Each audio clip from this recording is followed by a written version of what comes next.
We are here at City Hall, and I'm sitting with Brant Helvenston, and I appreciate you coming in, Brant. My pleasure. Thank you for asking me. And well, we definitely appreciate you coming, and we've got just 5 questions for you, and we just want for you to answer those and kind of give an opportunity for us and the viewers to see what your answers are to those. Sure. And so let's just jump right in. Okay.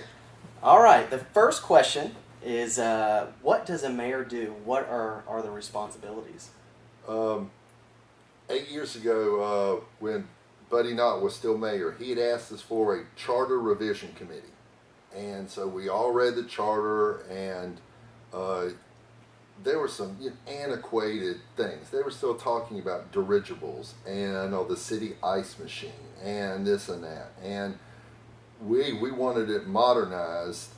And right now, it's still all the same old charter, but the mayor's responsibilities are, he can be ceremonial if that's all he wants. The mayor actually can look at city staffing members, go in, and he can supervise their work. He can supervise the books or the finances. He can go through all that, or he can sit back and let the city manager do it, or the city finance director do theirs. The mayor can actually go in and say, Joe, you're doing a wonderful job, and go tell the city council about what a great job you're doing. Or, Joe, you're doing a lousy job. As of now, you are off work. Well, the city council would then go have to vote on it, if I really can let you go permanently.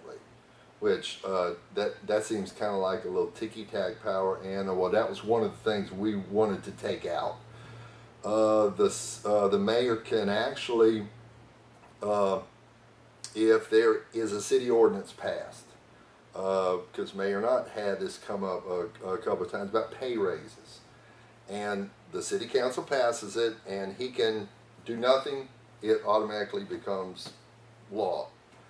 He can sign it, it becomes law. He can not sign it, but write a letter as, this is why I disagree with this, and then explain that in writing to the city council. They can then override it. Now the wording says of a 2/3 majority of the members present, and I still don't know, does that mean present at that meeting? So if there's only 3, 2 of them can override it, or if there's 5, it has to be a 4-1. But just small things like that. That way, the mayor can say, I want to know this is unanimous. This is a contentious issue that we're talking about building a big statue to whoever in the square. I'm going to say no, and I want all 4 of y'all to go on record as saying yes, we want this statue to Joel Turner right in the middle of downtown Live Oak. One of, I think, the most important mayor's responsibilities in the charter is he can bring before the council items of citywide interest. And that's why I want to be mayor. There are items that affect citywide areas, and I want to go to all 5 precincts and go, I've been to all 5 precincts, gentlemen, or ladies and gentlemen, if we ever have a city councilwoman, and I've talked with 100 people. 80 of them do not want this statue of Joel Turner out in the middle of Live Oak. Now y'all can vote, but I've talked to everybody. But that's what I think the mayor should do. These are items, I parked my car, walked around, and I think that's the most important responsibility of the mayor. Now, there have been some city council meetings when some businessmen bought some land. It was too low. Well, they can't build a house on it. Let's buy the land back from them. As a former businessman, that just appalls me. It's no, I'm sorry, they made a bad decision. Let's not bail them out. But just those are just items that pop up all around the city, and your precinct, as say you're in precinct whatever, you can tell me about a problem. I can go around to all the other 4 precincts, talk to the citizens there and go, what do y'all think about this problem that Councilman Turner has over in his precinct?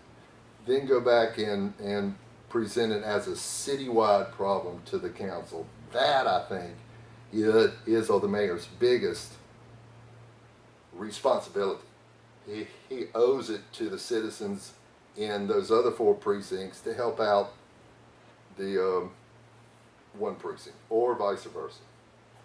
Well, awesome. And you kind of alluded to this in answering the first question, but our second question is, why do you want to be mayor?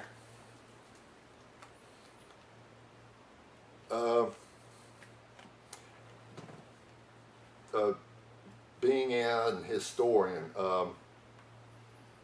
I like to go back and then see what mistakes might have been made in the past. 10 years ago, 100 years ago, 1,000 years ago, can we learn from those? And the same kind of thinking that got us into problems, that same way of thinking won't get us out of the same problems. I grew up in Live Oak. I watched Lake City be not much that larger population-wise than Live Oak. And yet, why have they grown so economically? And I feel it's because they wanted to go out and get business. And we need jobs.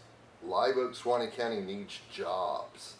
And I just feel it's time for a new direction, a new enthusiasm. Let's go get those jobs. What really got me jump started was about 1.5 years ago, a very good friend of mine said the 2 training programs that are doing the best are nursing and corrections. And the nursing will take care of all our old people, and the corrections are going to take care of our young kids that are going to jail. And that was my epiphany. We need things for the little kids to do, playgrounds, parks, after-school programs, midwinter programs. We need jobs for the big kids, and we need the older citizens to know that there is a group of young taxpayers paying their tax bills, so their bills on their fixed incomes won't raise up. We just need a new fresh set of legs. Let's throw on a coat and tie. If we're going after a trucking company, let's go get a couple of truckers so they can talk turkey with whoever we're going to go meet. Let's go and let's beg. I really want the city and the county and the chamber to work more closely to get us jobs, and that's why I want to be mayor, because I want to help be that little spark plug. Going, what have we done this week? Well, nothing. Well, then let's try to do something this week, and let's get a new vitalism. Let's get people proud of Live Oak. But if 51% of the people go, no, we are happy to be in a veteran community for Lake City, well, the people have spoken. But I want to be on the other side of that 51% going, no, we want jobs. We want to go get them. So that's why I want to be mayor, to at least try. Okay, good answer. I like that. All right, so and you've got a good flow here because I'm flowing. Yeah, you're flowing. So our third question is: if elected, what first? What business do you want to tackle first? What's the first order of business? Well, the first order of business is one of my promises. I've only made 2 promises, but I've walked most of these city streets. I started back in March. I parked my car and walked up at one end, and I want to get a big old map of Live Oak. The current map that we have is not really accurate, because some of the streets it says are there aren't really there, and some of the streets that aren't on the map, they're there, because I was wandering around going, I have no idea what street I am. But get a big old map of Live Oak and get some highlighters, and I want to go with a blue highlighter. This street